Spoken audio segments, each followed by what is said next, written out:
ఆంధ్రప్రదేశ్ రాష్ట్రానికి అన్ని రంగాలలో కూడా మహర్దశ. ఓ పక్క జాతీయ రహదారులు, మరో పక్క రైల్వే లైన్ల యొక్క అభివృద్ధి.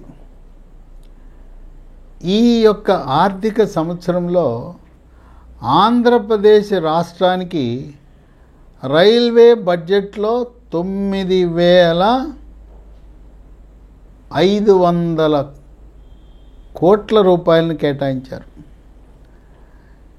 ఇది 11 రెట్లు ఎక్కువ.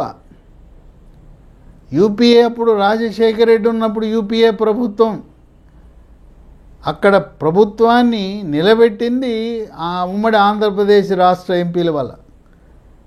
అప్పుడు వాళ్ళు ఇచ్చింది ఏంటి, 850 కోట్లు ఇచ్చారు. అంటే వార్షిక కేటాయింపు యూపీఏ ప్రభుత్వం ఉన్నప్పుడు 850 కోట్లు, ఇప్పుడు 9,500 కోట్ల రూపాయలు ఒక్క ఆర్థిక సంవత్సరానికి ఇచ్చారు. ఈ నిధులతో విశాఖ, తిరుపతి, నెల్లూరు, రాజమండ్రి స్టేషన్లకు మహర్దశ పట్టనున్నది.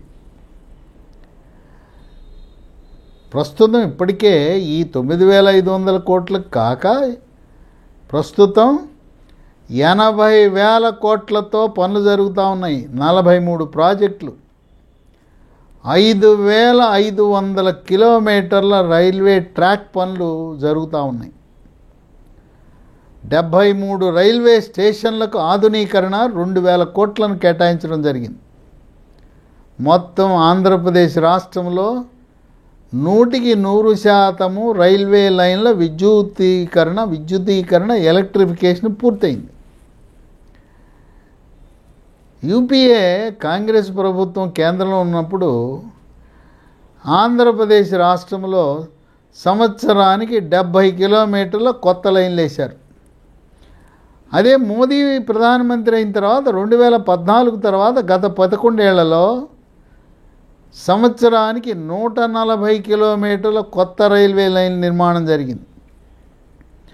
మన రాష్ట్రం గుండా 8 వందే భారత్లు ప్రయాణం చేయబోతున్నాయి. వందే భారత్లు 8 మన ఆంధ్ర రాష్ట్రం గుండా అన్ని వందే భారత్లు వెళుతున్నాయి.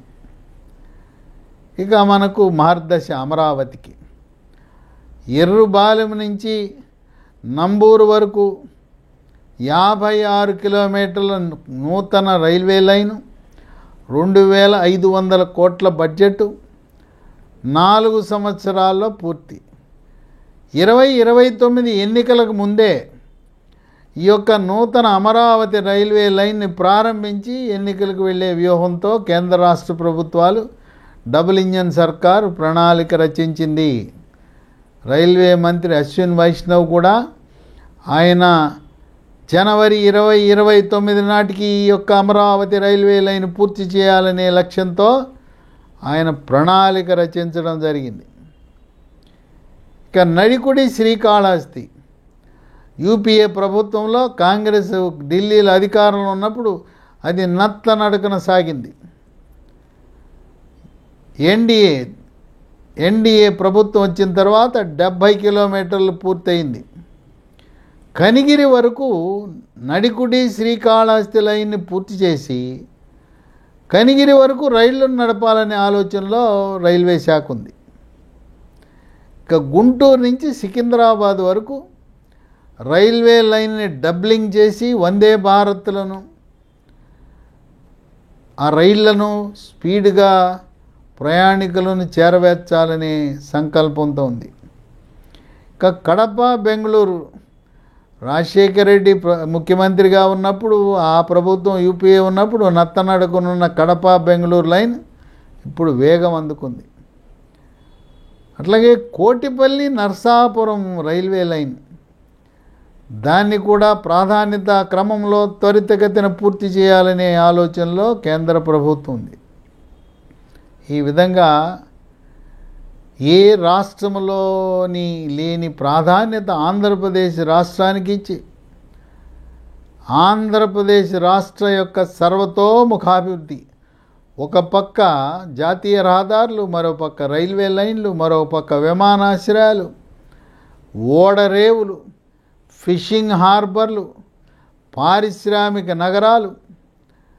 అమరావతికి ఇప్పటికే 31,000 కోట్లు నిధులు, పోలవరానికి 17,000 కోట్ల నిధులు, విశాఖ ఉక్కు ప్రైవేటీకరణ అనే దాన్ని ఉపసంహరించుకుని 12,000 కోట్ల రూపాయలు విశాఖ స్టీల్ ఫ్యాక్టరీని ఆధునీకరణకు నిధులు కేటాయించడం, దాన్ని ప్రభుత్వ రంగ సంస్థగా కొనసాగించటం, భవిష్యత్తులో స్టీల్ అథారిటీ ఆఫ్ ఇండియా సెయిల్లో కలిపి నిర్వహించాలనే ఆలోచన కూడా ఉంది. విశాఖ స్టీల్కి ఒక బొగ్గు గని, ఒక ఇనుప ఖనిజం గనిని కూడా కేటాయించే ఆలోచనలో కేంద్ర ప్రభుత్వం ఉంది. ఇక మన రాష్ట్రం గుండా 3 పారిశ్రామిక కారిడార్లు వెళ్తున్నాయి. విశాఖ చెన్నై కారిడార్. విశాఖ చెన్నై కారిడార్తో పాటు ఈ విశాఖ చెన్నై కారిడార్లో కొప్పర్తిలో పెద్ద ఎత్తున పారిశ్రామిక నగరం నిర్మాణం జరుగుతూ ఉంది. హైదరాబాద్ బెంగళూరు పారిశ్రామిక కారిడార్లో కర్నూలు దగ్గర ఉండే ఓర్వకల్లో ఒక పారిశ్రామిక నగరం నిర్మాణం కాబోతూ ఉంది. చెన్నై బెంగళూరు పారిశ్రామిక కారిడార్లో భాగంగా కృష్ణపట్నం దగ్గర క్రిస్, అది శ్రీ సిటీ కంటే 10 రెట్లు పెద్దగా ఉండే ఒక మహా పారిశ్రామిక నగరాన్ని నిర్మించబోతూ ఉన్నారు. ఇప్పటికే 7 నెలల కాల వ్యవధిలో ఆంధ్రప్రదేశ్ రాష్ట్రానికి 7 లక్షల కోట్ల పెట్టుబడులు వచ్చినాయి. కేంద్ర ప్రభుత్వ పెట్టుబడులు కానీ, స్వదేశీ పెట్టుబడులు కానీ, విదేశీ పెట్టుబడులు కానీ. 2027 నవంబరు దీపావళి నాటికి అమరావతి నిర్మాణం పూర్తవుతుంది, పోలవరం పూర్తవుతుంది, పారిశ్రామిక నగరాలన్నీ పూర్తవుతాయి. ఏదైతే పరిశ్రమలు రంగ ప్రవేశం చేసే వాళ్ళన్నీ కూడా ఉత్పత్తి ప్రారంభమై ప్రతి సంవత్సరము ఉపాధికి 4 లక్షల ఉద్యోగాలు ఇచ్చే దిశగా చంద్రబాబు నాయుడు వ్యూహరచన చేయటం జరిగింది. కేంద్రము మద్దతుతో డబుల్ ఇంజిన్ సర్కార్ అంటే ఎలా ఉంటుందో, కేంద్రంలో ఉండే ప్రభుత్వమే రాష్ట్రంలో ఉంటే అభివృద్ధి డబుల్ స్పీడ్తో ఉంటుందని చెప్పి భారతదేశంలో ఉండే అన్ని రాష్ట్రాలకు ఇదొక ఉదాహరణగా ఆంధ్రప్రదేశ్ రాష్ట్రం నిలిచిందని రాజకీయ విశ్లేషకులు, ఆర్థిక రంగ నిపుణులు భావిస్తున్నారు.